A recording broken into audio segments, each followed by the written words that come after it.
Okay, so I'll talk about this joint project with Chris and Jacob. First, First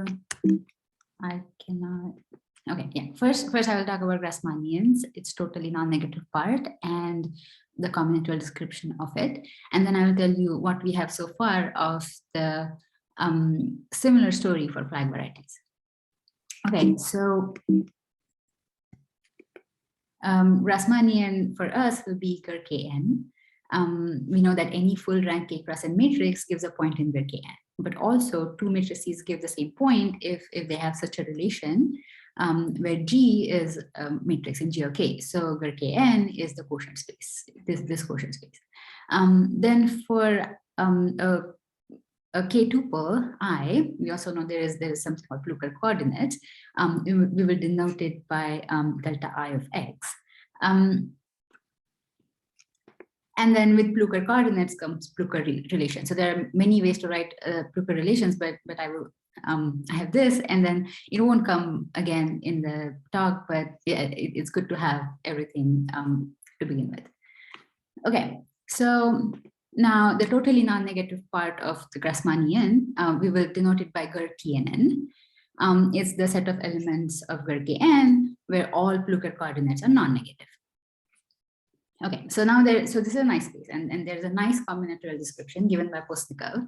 It's given in terms of Plabic graphs. So it's planar bipartite graphs drawn on a disk. There are n boundary vertices on the boundary. All boundary vertices have degree 1 and there are no edges between them. And once you put edge labels or edge weights, this graph is called a network. So how does this network define a point in a Grassmannian? So this is done by something called boundary measurement map. So let me tell you a little bit about almost perfect matching first.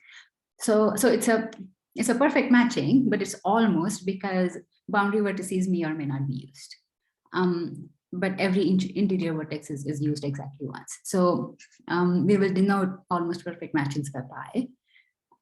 So on the left-hand side, none of the boundary vertices are used, but on the right-hand side, in this example, 2 of them are used, two of them are not used, and it's okay. Okay, so from an almost perfect matching, we can get a boundary subset. So this is the set of black boundary vertices used by pi and white boundary vertices not used by pi. So you have this perfect matching or almost perfect matching where 2 and 4 are white and they are not used. So the boundary subset corresponding to it is 2 and 4. But on the right-hand side, 2 is not used and 1 is used. So the boundary subset is 1, 2. So basically what boundary subset is doing, that given a network, this is a way to choose k boundary points out of n boundary points. So now that we have a k tuple, how do we get a Plücker coordinate? And that is the boundary measurement map. So starting with a tuple I, you look at all the almost perfect matchings for which the boundary subset is I, and the sum is over all those perfect matchings. And then you take weights of those perfect matchings. So for example, if I want I to be 2, 4 in Ger 2, 4, then these are the exact only 2 perfect matchings that give me a boundary set to be 2, 4. And then the weight of this matching is AC and the weight of this matching is BD. And this is how you get delta 2, 4 to be AC plus BD. Okay, so this boundary measurement map is nice. It's well defined. So that is now we have the Plücker relations. Well definedness is that they satisfy the Plücker relations. And then this map is also surjective. So given every point in Ger TNN, you have a network corresponding to it. But something stronger can be said. So for Ger TNN, there is a stratification in terms of positoid cells, and this is a very nice stratification. The cells are disjoint, closure of one is a union of smaller ones, and so on. So more than just a point in the Grassmannian or Ger TNN corresponding to network, every positoid cell corresponds to a Plabic graph. So this surjectivity is not just by point, but also cell by cell. And it also respects the disjointness of cells. So let me give you an example. GER13TNN has 7 positoroid cells. So each of so these are the 7 cells, and each of them is denoted by a Plabi-graph. And then once you you pick a Plabi-graph, and then so you are in a positoroid cell. And then once you give edge weights to each of the edges, then you're picking a point of GER-TNN in that cell. And moreover, there are ways to go from one cell to another just combinatorially, which is called bridge moves. Yeah, so this combinatorics of networks kind of has all the structure of GER-TNN in it. So the question is there anything combinatorial for partial flag varieties? So we are focusing right now on 2-step flag varieties. So we'll denote it by Fleur k plus 2n. So that is k dimensional subspaces in k plus 2 dimensional subspaces of Cn. Okay. So there's a similar definition of like k plus 2n in terms of matrices. So you have k plus 2 cross n matrices, and then the quotient now is, or the action by G is of the matrices of this type. This set is called GLK1. So this comes from physics. So this kind of this definition of Fleur k plus 2n is usually used in physics, and then the totally non-negative, the notion of totally non-negative matrices or points of this flag varieties. This is different from Lustig's notion of total non-negativity, but let me tell you what this is first. So it's easy to say if you look at a matrix. So this matrix gives a point in Fleur k plus 2n. The whole matrix, k plus 2 cross n matrix, should be in GER-TNN of that size. And then if we remove the first 2 rows, what we have is k cross n matrix. And this matrix, the smaller matrix, should be in GER-TNN of the smaller size.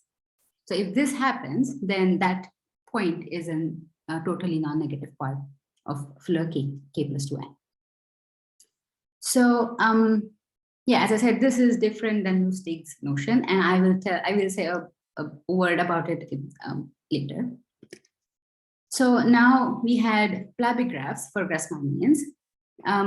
The combinatorial structure we want is of Momenter-Twister diagrams. So what are these diagrams? These are still planar bipartite graphs. Now they're drawn on an annulus. So we still have n boundary vertices on the outer boundary of the annulus, but now we also have the inner boundary of the annulus, and that will have 2 punctures on it. And the boundary vertices will still have degree 1, no edges between them. So for example, this is an example of a point in Fleur 1, 3, 5. So here are the 2 punctures. One is white, one is black. There are 5 boundary vertices because we are in C1. And then for almost perfect matching, the definition is the same. You have interior vertex used exactly once. Boundary vertices may or may not be used, but only one of the puncture vertices can be used. So on the left, I'm using the white puncture vertex. And on the right, I'm using the blue puncture vertex for the matching.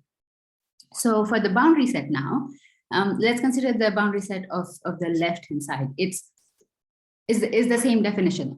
Black boundary vertices used, white boundary vertices not used. So I of pi 1 is 1, 3, 5. So it's a triple. But on the right-hand side, when I'm using the black puncture vertex, I of pi 2 is only 5. So 5 is the black vertex and none of the white vertices are used, or both of the white vertices are used, so they're not in the boundary set.